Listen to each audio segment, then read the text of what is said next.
ఎందుకు, పువ్వులెందుకు, కాయలెందుకు, ఋతువులెందుకు, కాలాలెందుకు, ఉన్నవన్నీ నీ కోసమేనని, నీవు దేవుని కోసమేనని, ఉన్నవన్నీ నీ కోసమేనని, నీవు దేవుని కోసమేనని గమనించి తెలుసుకో, గ్రహించి మసులుకో, గమనించి తెలుసుకో, గ్రహించి మసులుకో. నీ జన్మకు కారణముంది, నీ జన్మకు కారణముంది. మానవుడా కారణ జన్ముడా, నీ జన్మకు కారణముంది. మానవుడా కారణ జన్ముడా, నీ జన్మకు కారణముంది.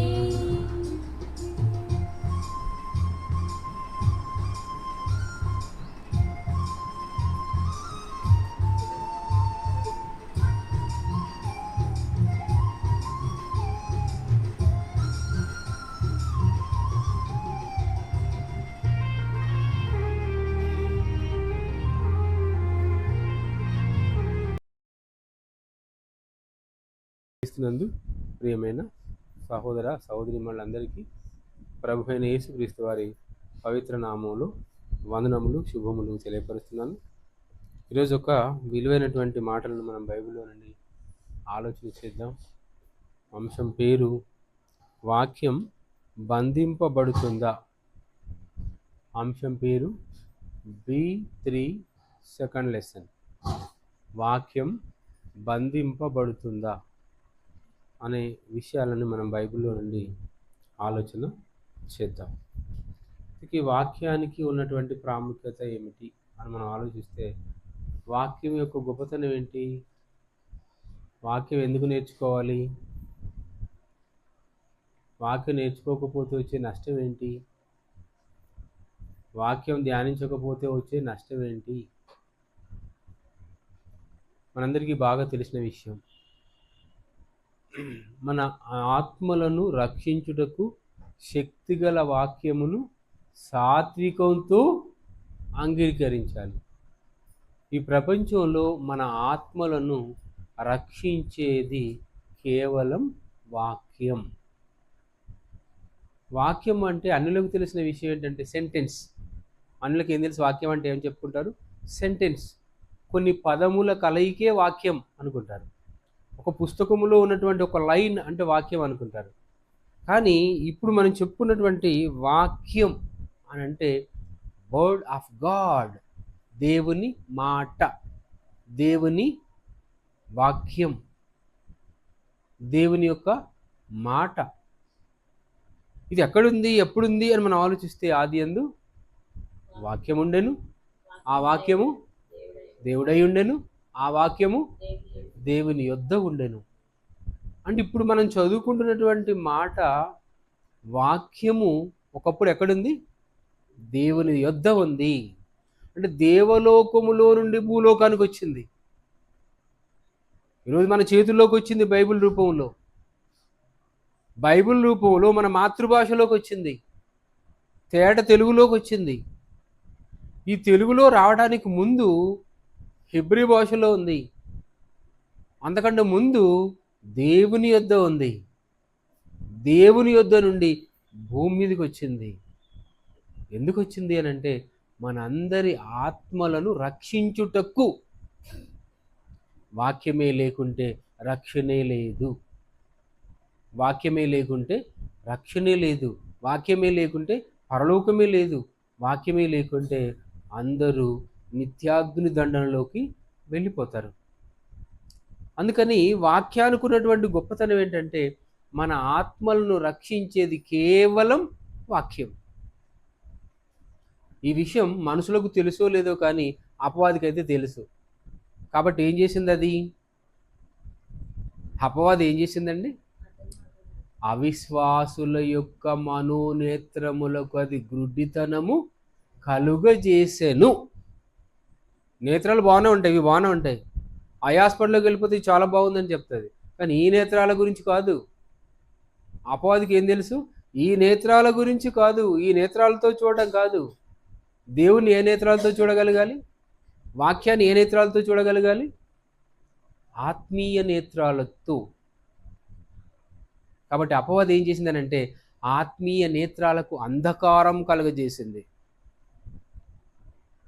వాక్యాన్ని అవిశ్వాసులైనటువంటి మనోనేత్రములకు గ్రుడ్డితనము కలుగజేసెను. అందరి కళ్ళు బాగుంటాయి, కళ్ళు కనపడకపోతే గ్లాసెస్ పెట్టుకుంటారు, నష్టమేం లేదు.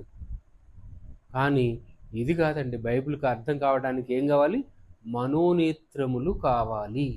మనోనేత్రము వెలిగించబడాలి. ఇప్పటిదాకా బాప్సం తీసుకున్నారే, బాప్సం తీసుకున్నారు, వాళ్ళకి నేత్రాలు ఉన్నాయా? ఉన్నాయి. కానీ మనోనేత్రాలు వెలిగాయి. నేను పాపిని అని తెలుసుకున్నారు, నేను దేవుడు ఉన్నాడని తెలుసుకున్నారు, రక్షకుడు యేసు అని తెలుసుకున్నారు, యేసు రక్తములోనే మన పాపాలు కడిగివేయబడతాయని తెలుసుకున్నారు, ఆలస్యం చేస్తే ప్రమాదం అని తెలుసుకున్నారు. మధ్యరాత్రి వేళ అని ఉంది. మధ్యరాత్రి వేళ పౌలుయు సీలేయును ప్రార్థనలు చేయుచున్నారు, కీర్తనలు పాడుచున్నారు. ఆ గడియలోనే అనుంది. ఏ గడియ? మధ్యరాత్రి వేళ. ఆ గడియ అంటే అర్థం ఏంటండి? మధ్యరాత్రి వేళ అంటే మధ్యరాత్రి వేళే బాప్తిసం తీసుకున్నారు. ఎందుకు? బాప్తిసం. నమ్మి బాప్తిసం పొందినవాడు రక్షింపబడతాడు, నమ్మని వానికి శిక్ష. అంటే శిక్ష తప్పాలి అంటే ప్రతి వ్యక్తి బాప్తిసం తీసుకోవాలి. బాప్తిసం తీసుకోవాలంటే ఏం చేయాలి? నమ్మకం కలగాలి, విశ్వాసం ఏర్పడాలి. విశ్వాసం ఏర్పడకుండా బాప్తిసం తీసుకోలేరు, బాప్తిసం లేకుండా పరలోకం వెళ్ళలేరు. కాబట్టి అపవాది ఎక్కడ కొట్టింది తెలుసా అండి? మనోనేత్రాల మీద కొట్టిందండి అది అపవాది. మనోనేత్రములకు గురుడితనం కలుగజేసింది. వాక్యం అర్థం చేయకుండా కాకుండా చూస్తుంది, అంతే. చెప్పేవాళ్ళైనా తప్పు చెప్పేటట్టు చేస్తుంది, వినేవాళ్ళైనా తప్పు వినేటట్టు చేస్తుంది. రెండో విషయం ఏంటంటే, మీకు అస్సలు సిసలైనటువంటి విషయం ఏంటంటే, ఏం చదివినా నిద్ర రాదేమో, కానీ బైబిల్ ఓపెన్ చేసి చదవండి ఒక అధ్యాయం తర్వాత నిద్ర వస్తుందా? నిద్ర ట్యాబ్లెట్ కూడా అవసరం లేదు. ఎందుకు? అది చదివితే నీ ఆత్మ రక్షింపబడుతుంది. వద్దొద్దు, నువ్వు ఏది చదివినా పర్వాలేదు, కానీ బైబిల్ మాత్రం చదవకూడదు. నువ్వు ఏదిన్నా పర్లేదు, కానీ బైబిల్ మాత్రం వినకూడదు. అదండి దాని టార్గెట్. ఈరోజు ప్రపంచంలో నువ్వేం పంచినా పర్లేదు, బైబిల్ మాత్రం పంచకూడదు. నువ్వు సినిమా పాటలు విన్నా పర్లేదు, జోకులు విన్నా పర్లేదు, కాలక్షేపం కోసం ఏ మాటలు విన్నా పర్లేదు, కానీ బైబిల్ మాటలు మాత్రం వినకూడదు. అదండి దాని యొక్క ఎత్తుగడ్డ. అందుకే అపవాది ఏం చేస్తుందంటే చూడండి, ఒక మంచి మాట ఉందండి బైబిల్లో. 2వ తిమోతిలో రాసిన పత్రిక, తిమోతికి రాసిన 2వ పత్రిక 2వ అధ్యాయం 9వ వచనం. అపోస్తలుడైన పౌలు గారు తిమోతికి రాసినటువంటి 2వ పత్రిక 2వ అధ్యాయం 9వ వచనం చదువుకుందాం. ఏమనుందో చూద్దాం. అద్భుతమైనటువంటి మాట అండి. చాలా నేను నేరస్తుడనై ఉన్నట్టు ఆ సువార్త విషయమై సంఖ్యలతో బంధింపబడి శ్రమపడుచున్నాను. అయినను దేవుని వాక్యము బంధింపబడి ఉండలేదు. బంధకం. దేవుని వాక్యము బంధింపబడలేదు. దేవుని వాక్యం కొరకు ఏం చేశాడు పౌలు? బంధింపబడ్డాడు. పౌలు గారు దేవుని వాక్యము నిమిత్తము బంధింపబడి శ్రమపడుచున్నాడు, అయినను దేవుని వాక్యము బంధింపబడలేదు అంటున్నాడండి. దేవుని వాక్యం బంధింపబడుటకు ఎవరి వశం కాదు. దేవుని వాక్యం బంధించుటకు ఎవరి తరం కాదు.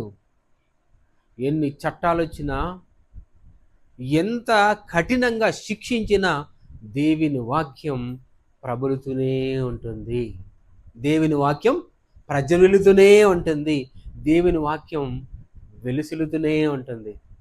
పౌలు గారు ఎంత మంచి మాట అన్నాడండి. నేరస్తుని వలె నేను సంఖ్యలతో బంధింపబడి ఉన్నను, బంధింపబడి శ్రమపడుచున్నను, వాక్యము మాత్రం బంధింపబడలేదు. వాక్యం బంధింపబడలేదండి. ఒకవేళ వాక్యం బంధింపబడితే ఈరోజు మన ముందు ఉండేదా? వాక్యానికి ఉన్నటువంటి కాలం ఆలోచిస్తే ఎప్పుడుంది? అది ఆది యందు ఉంది. అంటే ఆది యందు ఉన్నటువంటి వాక్యం నేటికి మన యొద్దకు రాకుండా బంధిస్తే ఈరోజు మన ముందు వాక్యం ఉండేదా? బైబిల్ ఉండేదా? బోధకులు ఉండేవాళ్ళ?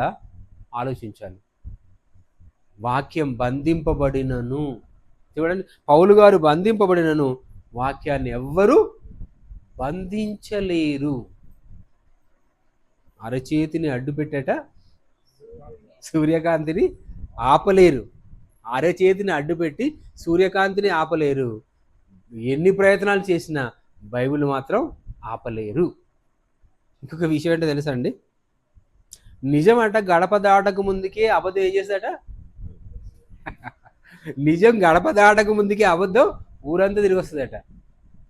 అంటే నిజానికి అబద్ధానికి ఎంత తేడా ఉంది. అబద్ధం చాలా ఫాస్ట్గా వెళ్ళిపోతుంది, నిజం వెళ్ళాలనుకునే లోపే అబద్ధం వెళ్ళేస్తుందట. కాబట్టి ఒక నిజం, ఒక సత్యం ఈ భూమి మీదకి పోవడానికి, రావటానికి, ప్రపంచ వ్యాప్తం కావడానికి చాలామంది శ్రమపడ్డారు, చాలామంది కష్టపడ్డారు. ఒక మాట చూస్తే యేసుక్రీస్తు మనందరి కొరకు చనిపోయాడండి. మనందరి కొరకు యేసుక్రీస్తు చనిపోకపోతే పాపాలు వెళ్ళిపోయేదా? మన పాపాలు కడిగి వేయబడేటివా? పాపాలు కడిగి వేయబడకపోతే మనకు పరిశుద్ధులం అయ్యేవారిమా? పరిశుద్ధులం కాకుండా పరలోకం అర్హత ఉందా? లేదు. అంటే ఇప్పుడు ఏం కావాలి? యేసుక్రీస్తు మనందరి కొరకు గొల్గొతా కొండ మీద సిలువలో ప్రాణత్యాగం చెయ్యాలి, సమాధి చేయబడాలి, 3వ రోజున తిరిగి లేవాలి. కానీ తిరిగి లేపకుండా చుట్టూ ఎవరున్నారు? ఏం చేశారండి? అప్పుడున్నటువంటి రోమా ప్రభుత్వం ఏం చేసింది? మీ జ్ఞాపకంలో ఇప్పటి వరకు ఎక్కడైనా శవం దగ్గర లేస్తుందేమో అని సెక్యూరిటీ పెట్టిన దాఖలాలు ఉన్నాయా? శవం దగ్గర పోలీసు కాపలా చేస్తారండి? ఆయన లేస్తాడేమో అని పోలీసులు కాపలా కాస్తారా? కానీ యేసుక్రీస్తు యొక్క సమాధి దగ్గర పోలీసులు కాపలా కాస్తున్నారండి. కానీ దేవుని యొక్క వాక్యం ఎంత బలమైనదో అపోస్తల కార్యములు 2వ అధ్యాయం 24వ వచనం చదువుకుందాం. అపోస్తల కార్యములు 2వ అధ్యాయం 24వ వచనం, ఒక అద్భుతమైనటువంటి మాట చూద్దామండి. ఏమనుందో చూద్దామా? అపోస్తల కార్యములు 2వ అధ్యాయం 24వ వచనం. మరణము ఎవరినండి? యేసుక్రీస్తు అంటే ఎవరు? నేనే మార్గం, నేనే సత్యం, నేనే జీవం. సత్యమును సమాధి చేయడం ఎవరి వల్ల అనుమవుతుందా? సత్యమును ఎవరు సమాధి చెయ్యలేరు. కాబట్టి సమాధి, యేసుక్రీస్తు సమాధి ఏమైపోయిందండి? చుట్టూ పహారా కాస్తున్నా, చుట్టూ సైన్యం ఉన్నా కూడా దేవదూత వచ్చి యేసుక్రీస్తు సమాధి మీద బోర్లించినటువంటి రాయిని తీసి ఆ రాయి మీద దేవదూతలు కూర్చున్నారట. అప్పుడు కాపలా కాస్తున్నటువంటి సైనికులందరూ కూడా ఎలా పడ్డారట? బైబిల్ ఏమనుందండి? చచ్చిన వారి వల పొలి ఉండిరి. అంటే సమాధి ఏమైంది? సత్యాన్ని సమాధి చేస్తారా? సత్యం ఏమైంది? మొలిచింది. సత్యం ఏమైంది? బయటకు వచ్చింది. సమాధిని గెలిచింది. యేసు సమాధిని బంధించుట అసాధ్యం. అందుకే కదా అదే మాట ఉంది చూడండి, 2వ అధ్యాయం 24వ వచనం అపోస్తల కార్యములు ఏమనుంది చూడండి, మరణము ఆయనను బంధించి ఉంచుట, యేసుక్రీస్తును మరణం బంధించదు. వాక్యాన్ని బంధించరు, ఎవ్వరు బంధించలేరండి. ఈ వాక్యం చెప్పకూడదు అని ఏ ప్లేస్లో అయితే అంటారో ఆ ప్లేస్లో వాక్యం విరివిగా చెప్పబడుతుంది. ఎగ్జాంపుల్ చూడండి, అపోస్తల కార్యములు 5వ అధ్యాయం 28వ వచనం. అపోస్తల కార్యములు 5వ అధ్యాయం 28వ వచనంలో అప్పుడున్నటువంటి సందర్భంలో, అప్పుడున్నటువంటి పరిస్థితుల్లో ఏం జరిగిందో చూడండి. అపోస్తల కార్యములు 5వ అధ్యాయం 28వ వచనం. ప్రధాన యాజకులు వారిని చూచి, మీరు ఈ నామమును బట్టి బోధింపకూడదని నేను మీకు ఖండితముగా ఆజ్ఞాపింపలేదా? ఏ నామమును బట్టి? యేసు నామమును బట్టి మీరు ఎక్కడా బోధించకూడదు అని ఖండితంగా ఏం చేశారట? ఆజ్ఞాపించారట. ఆజ్ఞ, హుకుం జారీ చేశారు. ఏమని ఆజ్ఞ జారీ చేశారు?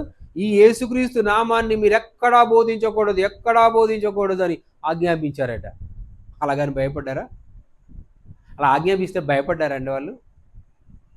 ఆజ్ఞాపించకుండా ఉన్నారా? ఏమంటున్నారు చూడండి, ఈ నామమును బట్టి బోధింపకూడదని మేము మీకు ఖండితముగా ఆజ్ఞాపింపలేదంటే ఈ నామమున మీరెప్పుడు ఎవ్వరు ఎక్కడా బోధింపకూడదని వార్నింగ్ ఇచ్చారటండి. వార్నింగ్ భయపడ్డారా? అది 4వ అధ్యాయం చూద్దాం. 4వ అధ్యాయం 17వ వచనం. అపోస్తలుల కార్యములు 4వ అధ్యాయం 17వ వచనం చూద్దామండి. ఆయనను ఇది ప్రజలలో ఇంకా వ్యాపింపకుండుటకై ఇక మీదట ఈ నామమును బట్టి ఏ మనుషులతోనైనను మాటలాడకూడదని వారిని మనం బెదిరి పెట్టవలనని చెప్పుకుని వాళ్ళంతా వాళ్ళు ఏమనుకున్నారో తెలుసా అండి? ఈ శిష్యులు ఎవరైతే ఉన్నారో వాళ్ళని మనం బెదిరి పెడదాం అంటే అర్థం ఏం తెలుసా? వార్నింగ్ ఇద్దాం, భయపెడదాం. మీ ప్రభుని గురించి మీరు ఎక్కడా చెప్పకూడదు. విన్నారండి? ఒకసారి మీకు తెలుసా, స్వామిదాస్ ట్యాంక్ బండ్ దగ్గర బైబిల్ పంచుతున్నాడు. కొంతమంది అల్లరి మూకలు పట్టుకున్నారు. మీరు ఎక్కడా బైబిల్ పంచకూడదని గట్టిగా వార్నింగ్ ఇచ్చారు. అలాగని బైబిల్ ప్రకటింపబడతలేదా? బైబిల్ పంచబడతలేదా? చూడండి, ఎక్కువగా అమ్ముడుపోతున్నటువంటి పుస్తకం ఏంటో చెప్పండి? ప్రపంచ లెవెల్లో బైబిల్. ఎక్కువ మంది చేత చదవబడుతున్నటువంటి పుస్తకం ఏంటి చెప్పండి? బైబిల్. ఎక్కువగా ప్రింట్ అవుతున్నటువంటి పుస్తకం ఏంటి చెప్పండి?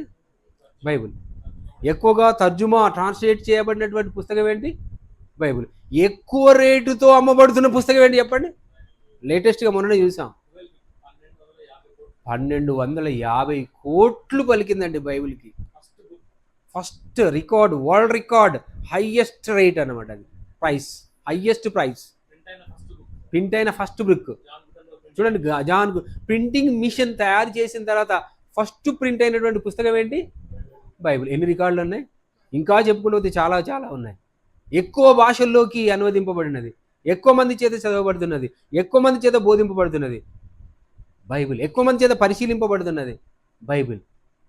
అంటే అలాంటి పుస్తకాన్ని గురించి వీళ్ళు ఏమంటున్నారు చూడండి.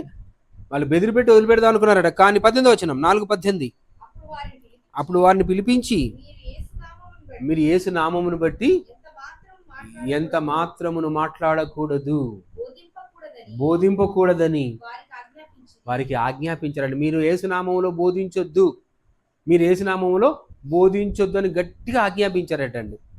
అప్పుడు వాళ్ళు ఏమన్నారు చూడండి.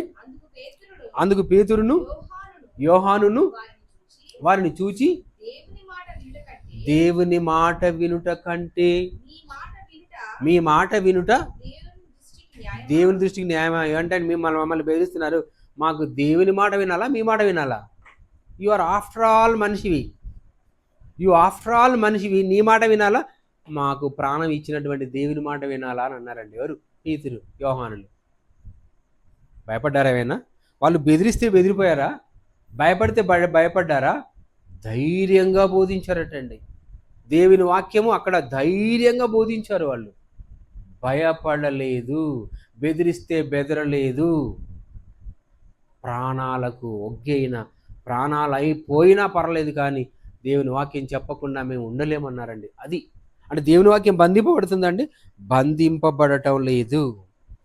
అంతేకాదు, బంధింపబడమే కాదు, ఇంకా దేవుని వాక్యం ఏమవుతున్నాడు చూడండి. అపోస్తల కార్యములు 6:7 చదువుకుందాం. అపోస్తల కార్యములు 6వ అధ్యాయం 7వ వచనంలో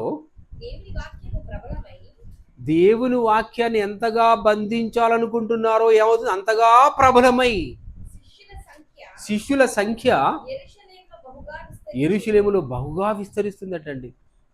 యెరూషలేములో ఈ శిష్యులు దేవుని వాక్యాన్ని చెప్పడం వల్ల శిష్యులు ఏమవుతున్నారు? బహుగా విస్తరిస్తున్నారు. అనేక మంది శిష్యులు అవుతున్నారు. మరియు యాజకులలో చూడండి, యాజకులండి, పూజా పాఠం, పూజా ధర్మం చేసేటువంటి యాజకులు, పూజా వృత్తి చేసేటువంటి యాజకులు, ధర్మశాస్త్రాన్ని చదివి పాటించేటువంటి యాజకులు ఏమవుతున్నారు? నూతన ధర్మశాస్త్రాన్ని చదివి విశ్వాసులు అవుతున్నారు. యాజకులు కూడా విశ్వాసులు అవుతున్నారు. అంటే పాత ధర్మశాస్త్రంలో నుండి కొత్త ధర్మశాస్త్రంలోకి మారుతున్నారు, యేసు ప్రభును విశ్వసిస్తున్నారు. ఇప్పుడు మనం ఇప్పటివరకు చూసాం, నపుంసకుడు కూడా అప్పటి వరకు బైబిల్ చదువుతున్నాడు. ఎక్కడికి వెళ్ళి వస్తున్నాడు? యెరూషలేం దేవాలయం వస్తున్నాడు. దేవాలయానికి ఆరాధనకైతే వెళ్ళాడు, కానీ మారు మనసు లేదు, బాప్తిస్మం లేదు. ఎప్పుడైతే ఫిలిప్పు పరిగెత్తుకుంటూ వచ్చాడండి, గాజా అరణ్య మార్గం గుండా ఫిలిప్ ఎలా వచ్చాడు? పరిగెత్తుకుంటూ వచ్చాడు. అంటే వాక్యం ఎలా వెళ్తుంది? పరిగెత్తుకుంటూ వెళ్తుంది. అప్పుడు వాక్యం ప్రబలింది అని అంటున్నాడు అండి. వాక్యం ప్రబలుతుంది. మనకు మంచి మాట, కొలస్సీ రాసిన పత్రిక 1వ అధ్యాయం 6వ వచనం. ఇది యెరూషలేములో మాత్రమే ప్రబలుతుంది అని చూసాం ఇప్పటివరకు. యెరూషలేములో మాత్రమే శిష్యులు అనేకులు అవుతున్నారని విన్నాం. కానీ కొలస్సీయులకు రాసిన పత్రిక 1వ అధ్యాయం 6వ వచనం చదువుకుందామండి. ఏమనుందో చూద్దామా? కొలస్సీయులకు రాసిన పత్రిక 1వ అధ్యాయం 6వ వచనం. ఈ సువార్త ఒక్క దేశం కాదు, ఒక ఖండం కాదు, దేశం కాదు, ఖండం కాదు, సర్వలోకమునకు అని అన్నాడు. సర్వలోకమునకు ఫలించుచు ఏ ఖండానికి వెళ్ళినా సువార్త ఫలిస్తుంది, ఏ దేశానికి వెళ్ళినా సువార్త ఫలిస్తుంది, ఏ ప్రాంతానికి వెళ్ళినా సువార్త ఫలిస్తుంది, ఏ గ్రామానికి వెళ్ళినా సువార్త ఫలిస్తుంది, ఏ పట్టణానికి వెళ్ళినా సువార్త ఫలిస్తుందండి. ఎల్లలు లేని ఫలించటం, సర్వలోకములో ఫలిస్తుంది. యేసు మాటలు ఎల్లలు దాటాయి, భూమి అంచు వరకు సర్వలోకములకు వెళ్ళి సర్వ సృష్టికి సువార్తను ప్రకటించండి అని అంటే అపోస్తలులు చాలా ప్రాంతాలకు వెళ్ళారు. సర్వలోకములోనే సువార్త ఏమవుతుంది? వాక్యం ఫలించుతుంది అని అంటున్నాడు. బంధించగలరా? బంధించడం ఎవరి తరం ఇది అవుతుందండి? మీరు బైబిల్ ప్రారంభంలో చూడండి, బైబిల్ ప్రింట్ అయ్యేటప్పుడు ఆ ప్రింటింగ్ చేయడానికి కూడా ప్రయత్నాలు జరుగుతున్నప్పుడు ఒక్కొక్కసారి ఆ ప్రతులన్నీ కూడా పొయ్యాయట. ఒకసారి బైబిల్ ప్రతులు కాల్చివేయబడ్డాయట. ఒకసారి బైబిల్ ప్రతులు ప్రింట్ కావడానికి ఎన్నో ఆటంకాలు వచ్చాయట. ఎన్నో అవరోధాల మధ్య మన చేతిలోకి బైబిల్ వచ్చిందండి. ఈ బైబిల్ రావడానికి ముందు ఎన్నో ఆటంకాలను ఎదుర్కొన్నాం. ఎన్నో సమస్యలు, ప్రింటింగ్ చేయడానికి వెళ్ళినప్పుడు అక్కడెక్కడో మర్చిపోయారు. ఎన్నో సమస్యలు వచ్చాయండి. మీరు ఉపోద్ఘాతంలో చదవండి, బైబిల్ ఉపోద్ఘాతంలో ఎక్కడెక్కడ ఎన్నెన్ని ఆటంకాలు వచ్చాయో మీకు అర్థమవుతుంది. అంతేకాదు బైబిల్ బోధించకుండా బంధించబడేటువంటి పరిస్థితి ఎక్కడొచ్చింది తెలుసా అండి? నాటి కాలంలో అనేక ఆటంకాలు వచ్చాయి. అంతెందుకు, మీకు యోహాను గారు తెలుసు. యోహాను ఏం చేశాడు? సువార్త రాశాడు. యోహాను సువార్త, యోహాను గారు రాసిన 1వ పత్రిక, 2వ పత్రిక, 3వ పత్రిక మరియు ప్రకటన గ్రంథం. ప్రకటన గ్రంథం ఎక్కడుండి రాశాడు చెప్పండి? పద్మాసు ద్వీపంలో.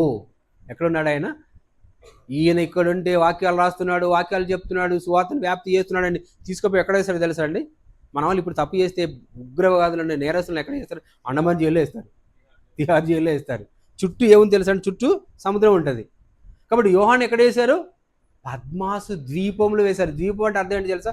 చుట్టూ నీళ్లుండి మధ్యలో భూభాగం ఉంటే దాన్ని ద్వీపము అంటారు. కాబట్టి యోహాను ఎక్కడ వేశారంటే పద్మాసు ద్వీపంలో వేశారు. ఇక బైబిల్ వాక్యం చెప్పకూడదు, బైబిల్ వాక్యం పంచకూడదు, బైబిల్ వాక్యం ప్రచారం చేయకూడదని ఏం చేశాడు యోహాను? అక్కడ ఉన్నాడండి, దేవుని ప్రార్థన చేసుకున్నాడు. దేవుడు ప్రత్యక్షమయ్యాడు. ఏం చేశాడు? వ్రాయి అని అన్నాడు. నేను నీకు చెప్తున్న అన్నీ కూడా, నీకు ప్రత్యక్షం చేసినటువంటి మాటలన్నీ కూడా రాయి అని అన్నాడు. ప్రకటన గ్రంథం రాశాడు. బైబిల్లో చివరి పుస్తకం మనం చూస్తున్నామే, ఏంటది? ప్రకటన గ్రంథం. ఎవరు రాశారు? యోహాను రాశాడు. ఎక్కడ వేశారు? పద్మాసు ద్వీపంలో వేశారు. మరి ద్వీపములో ప్రకటన గ్రంథం రాస్తే చుట్టూ మహాభయంకరమైనటువంటి నీళ్లు ఉన్నాయి. ఆ నీళ్ళ నుండి బయటికి రప్పించేది ఎవరు? ఎంత సెక్యూరిటీ ఉంటుందో తెలుసా? అలాంటి పరిస్థితులలో అక్కడెక్కడో పద్మాసు ద్వీపంలో యోహాను గారి చేత దేవుడు ఈ వాక్యం రాయిస్తే, ప్రకటన గ్రంథం రాయిస్తే, ఈరోజు హన్మకొండలో మన చేతిలోకి ఎలా వచ్చింది? That is the secret of word of God. దేవుడు ఏం చేస్తాడు? బంధించాలని మనుషులు చూస్తారు, ప్రతి చోటికి వెళ్ళాలి అని దేవుడు ఆలోచిస్తాడు. అదేనండి యోహాను ద్వీపం. ఇక్కడ పద్మాసు ద్వీపంలో యోహాను చేతిలో ఉన్నటువంటి బైబిల్ ఈరోజు మన చేతిలోకి వచ్చింది ప్రకటన గ్రంథంగా. అదండి రహస్యం. ఒకవేళ బైబిల్ను బంధించాలనుకుంటే బంధింపబడదు అనడానికి బెస్ట్ ఎగ్జాంపుల్ ఇది. బైబిల్ని ఎవరు బంధించలేరు, బైబిల్ని ఎవరు బ్యాన్ చేయలేరు. ఈ మధ్యలో ఒక చిన్న విషయం చేశాను, బైబిల్ని బ్యాన్ చేయాలనే ఒక్క స్వరం బయటకు వెళ్ళిందని వింటున్నారు. ఎప్పుడు ఎవ్వరు బైబిల్ ఎక్కడ బ్యాన్ చేయలేరు. ఎందుకంటే అది దేవుని సంకల్పానికి విరుద్ధం. అది దేవుని సంకల్పం ఏంటి? ఈ దేవుని వాక్యం అంతటికి వెళ్ళాలి. ఎలా వెళ్ళాలో తెలుసా అండి? సర్వలోకానికి వెళ్ళాలి, సర్వ సృష్టికి వెళ్ళాలి దేవుని వాక్యం. అందుకే దేవుని వాక్యం ఒక మంచి మాట 2వ తెస్సలోనికయులకు రాసిన పత్రిక 3వ అధ్యాయం 1వ వచనం చదువుకుందామండి. తెస్సలోనికయులకు రాసిన 1వ పత్రిక 2వ పత్రిక 3వ అధ్యాయం 1వ వచనం చదువుకుందాం. తుదకు సహోదరులారా, మీలో జరుగుచున్న ప్రకారము ప్రభు వాక్యము శీఘ్రముగా వ్యాపించి అన్నాడు. అర్థం అంటే శీఘ్రముగా వ్యాపించి అంటే అర్థం ఏంటి చెప్పండి? ఫాస్ట్ అనమాట. శీఘ్రము అనే తెలుగు పదానికి అర్థం ఏంటి తెలుసా? ఫాస్ట్గా, వేగంగా అని అర్థం, అతివేగంగా అని అర్థం. ఎంత వేగంగా ఎలా వెళ్తున్నాడు, రథం మీద వెళ్తున్నాడు కదా. నపుంసకుడు రథం మీద వెళ్తున్నప్పుడు రథం ఎంత స్పీడ్గా వెళ్తుంది, రథాన్ని నడిపించేది ఏంటి, రథం మోసుకుపోయేది ఏంటి, అది గుర్రాలు. హార్స్ పవర్ హెచ్పిలో ఎందుకు వస్తుంది తెలుసా, గుర్రాలు ఎంత స్పీడ్గా వెళ్తాయి కనుక హార్స్ పవర్లో కొలుస్తాం. అయితే గుర్రాలు ఎంత స్పీడ్గా వెళ్తున్నప్పుడు మరి పిలుపు ఎంత స్పీడ్ వెళ్ళాలి, గుర్రాల కంటే కూడా స్పీడ్గా వెళ్తేనే నపుంసకుని క్యాచ్ చేయగలుగుతాడు.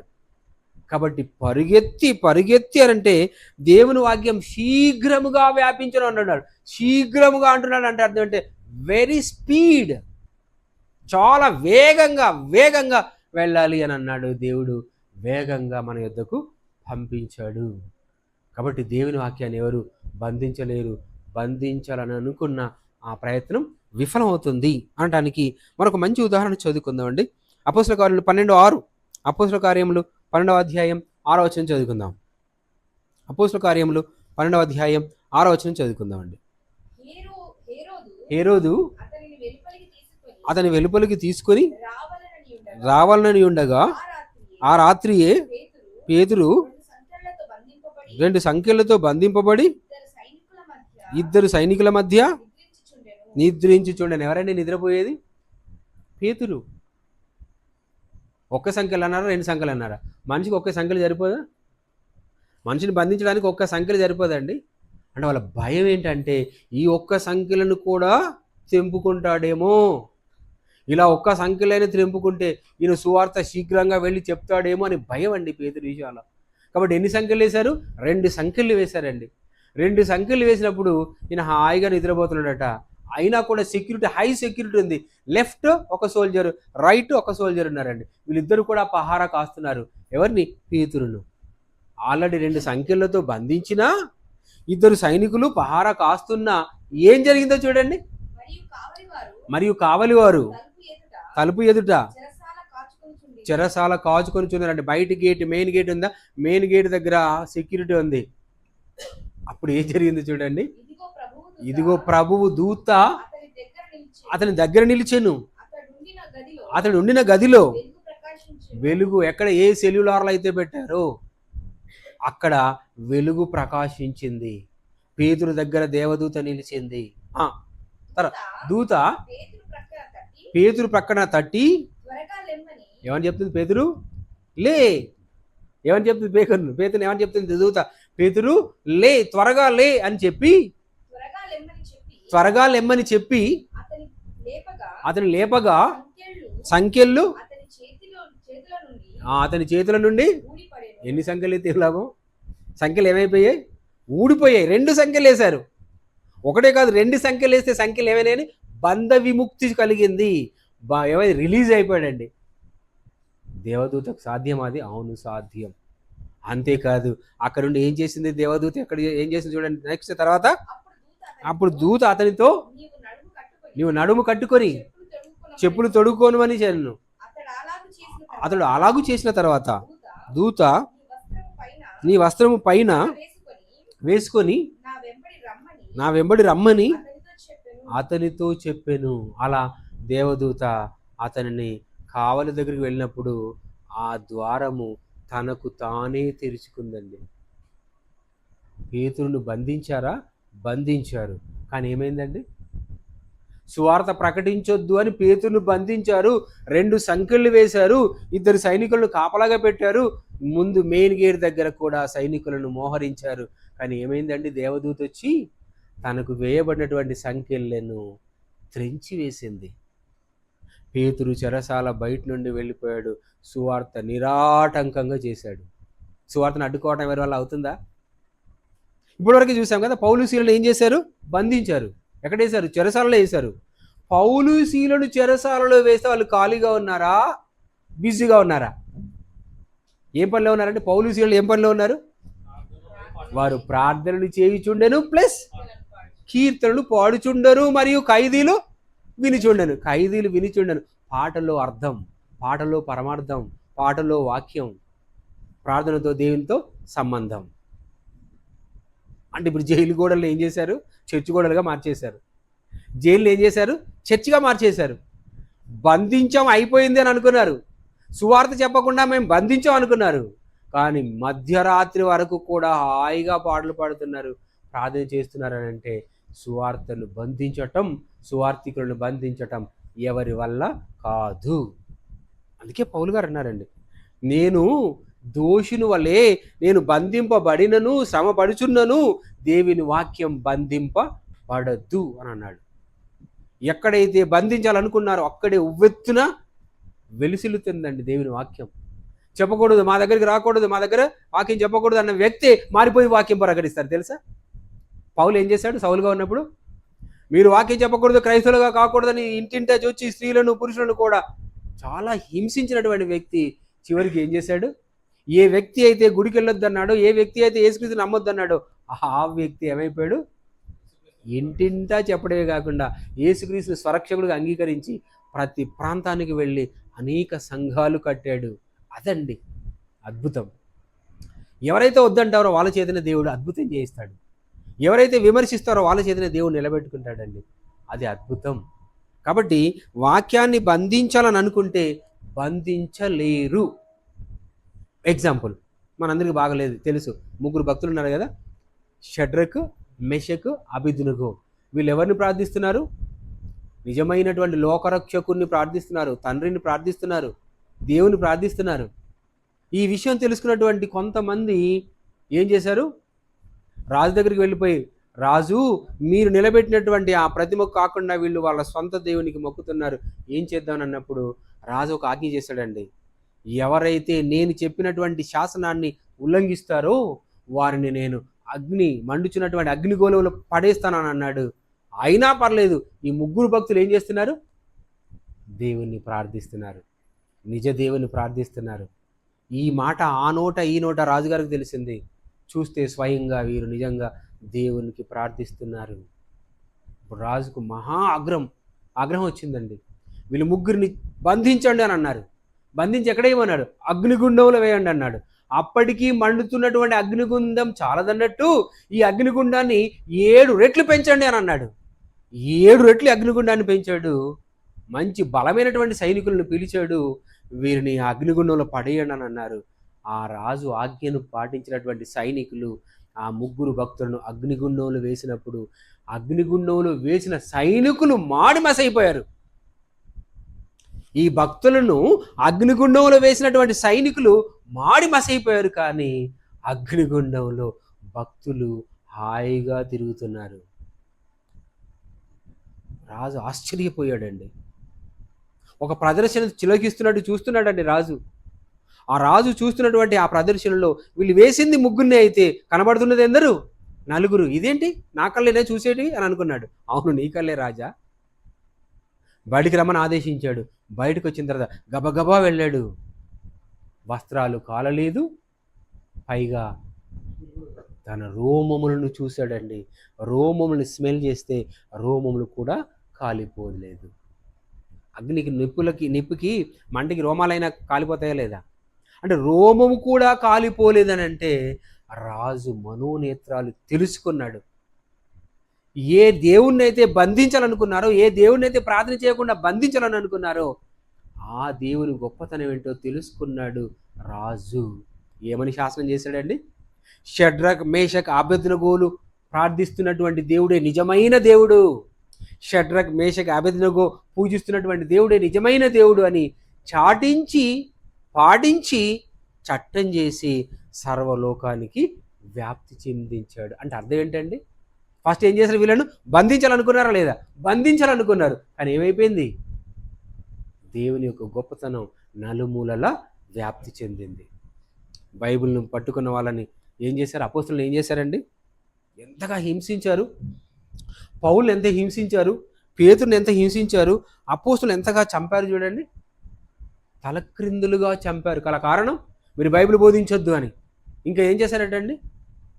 కొన్ని మనకి హిస్టరీలో చెప్తున్నటువంటి మాట, ఒకవేళ మీరు బైబిల్ని బోధిస్తే మండుచున్నటువంటి నూనెలో వేసి చంపుతామని చెప్పేసిన ఆ చావుకు భయపడకుండా సువార్తని చెప్పారు.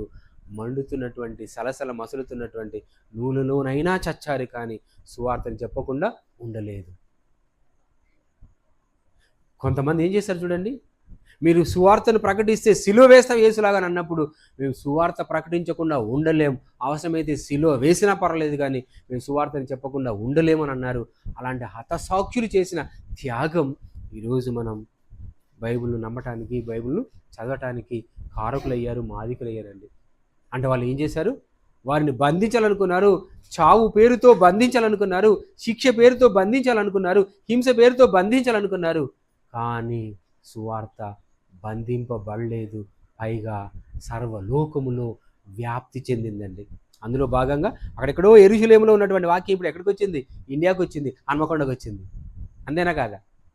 అక్కడెక్కడో ఉన్నటువంటి ఒక కుగ్రామంలో ఉన్నటువంటి బెత్లెహేం గ్రామంలో ఉన్నటువంటి యేసుక్రీస్తు మాటలు, నజరేతులో ఉన్నటువంటి యేసుక్రీస్తు మాటలు, యెరూషలేములో ఉన్నటువంటి యేసుక్రీస్తు మాటలు ఈరోజు మన ఇంట్లోకి వచ్చాయి, మన సంఘంలోకి వచ్చాయి, మన పట్టణంలోకి వచ్చాయి, మన హృదయంలోకి వచ్చాయి. గల కారణం అది దేవుని సంకల్పం. కనుక ఎవరైనా బైబిల్ను బంధించాలని కానీ, వాక్యాన్ని అడ్డుకోవాలి కానీ ప్రయత్నం చేస్తే వారి ప్రయత్నం విఫలం అవుతుంది. జాగ్రత్త అనేది ఈ లోకానికి మనం చెప్పవలసినటువంటి పాఠం. అందుకే వాక్యం బంధింపబడుతుందా అని అంటే మనం ఏం చెప్పాలి చెప్పండి? వాక్యం బంధింపబడదు. ఎందుకు? నీ వాక్యం చెప్తేనే కదా వినుట వలన విశ్వాసం కలుగుతుంది. వాక్యం చెప్తేనే కదా, వాక్యం బోధిస్తేనే కదా వినుట వలన విశ్వాసం కలుగుతుంది. వినుట వల్ల విశ్వాసం కలిగితేనే కదా బాప్తిసం తీసుకుంటారు. బాప్తిసం తీసుకుంటేనే కదా సంఘంలో చేరుతారు. సంఘంలో చేరుతారు కదా పరలోకం వెళ్తారు. అంటే అందరూ ఎక్కడికి వెళ్ళాలి? అందరూ అంతటా మారు మనసు పొంది పరలోకం రావాలని దేవుని చిత్తం, దేవుని సంకల్పం. మరి అలా దేవుని సంకల్పం నెరవేరాలంటే ఏం చేయాలి? అందరి హృదయంలోకి వాక్యం వెళ్ళాలి. వాక్యం వెళ్ళాలంటే ఏం చేయాలి? సర్వలోకానికి వెళ్ళి సర్వ సృష్టికి సువార్తను ప్రకటించాలి. భయపడా? నో, ధైర్యంగా ప్రకటించారు. అధికారం కలిగిన వారు అలా బోధించారు. అందుకే బైబిల్లో ఉన్నటువంటి సత్యం ఎక్కడ వేసినా సత్యమే, ఎక్కడ బోధించినా సత్యమే. సత్యానికి ఎవ్వరు కూడా అతీతులు కాదు. సత్యాన్ని బోధించటానికి మనం అందరం కూడా సర్వసన్నద్ధులై ఉండాలి అని మనం చేస్తూ, ఈ వాక్యం ఎక్కడా బంధింపబడదు అని, ఈ వాక్యాన్ని ఎవరు బంధింపలేరు అని ఈ నిజాన్ని సమాజానికి చాటుదామని మీ అందరికీ మనవి చేస్తూ ఈ మాట ఇంతటితో ముగిస్తున్నాం. కళ్ళు మూసినట్లయితే ప్రార్థన చేసుకుందామండి. పరలోకమందున్న మా తండ్రి, మీ శ్రేష్టమైన ఉన్నత నామానికి వందనాలు, స్తుతులు, స్తోత్రాలు చెల్లిస్తున్నాం ప్రభువా. మీ విలువైనటువంటి మాటలను బైబిల్లో చూసాం. ఎంతోమంది వాక్యాన్ని బంధించాలనుకున్నారు, తండ్రి వాక్యాన్ని ప్రకటించొద్దు అని అన్నారు. కానీ యేసు నామములోనే మీ అందరికీ రక్షణ అని వెలుగెత్తి చాటారు. మరణానికి కూడా భయపడకుండా, హింసకు కూడా భయపడకుండా ధైర్యంగా మీ మాటలను చాటారు, సర్వలోకానికి ప్రకటించారు. తండ్రి, ఈరోజు మా మధ్యలోకి మీ మంచి మాటలు వచ్చాయంటే వారు చేసిన త్యాగం, వారు చూపించిన ధైర్యమే అని మేము భావిస్తున్నాం. అందుకే ఆ తరం నుండి ఈ తరం వరకు వాక్యం మాకు అందితే, మా తరం నుండి రాబోయే తరానికి కూడా వాక్యం అందడానికి మమ్మల్ని మీ వారధులుగా నిర్ణయించుకోండి అని, మీ సేవకులుగా, మీ పనిముట్లుగా, మీ సాధనాలుగా వాడుకోండి అని బ్రతిమలాడుతూ, ఈ వాక్యం ఎప్పుడు బంధింపబడకూడదని, వాక్యం సర్వలోకములో ఫలించాలి అని, ప్రతి ఇంట్లో, ప్రతి గ్రామంలో, ప్రతి చోట మారు మ్రోగాలి అని మనస్ఫూర్తిగా భావిస్తూ, మేము నేర్చుకునే ఈ మాటలు అనేక చోట్ల ప్రకటించడానికి సిద్ధమవుతూ ఉండగా ఎలాంటి ఆటంకానైనా మీరు తండ్రి లేకుండా చెయ్యండి అని, నిరాటంకంగా మీ మంచి మాటలు చెప్పుడు కృప చూపండి అని, వచ్చిన ప్రతి ఒక్కరిని పేరు పేరున దీవించి ఆశీర్వదించండి అని ప్రార్థన మీ కుమారుడు మా ప్రభు యేసుక్రీస్తు వారి పవిత్ర నామములో ప్రార్థించి వేడుకుంటున్నాం తండ్రి. ఆమెన్. అందరికీ వందనాలు.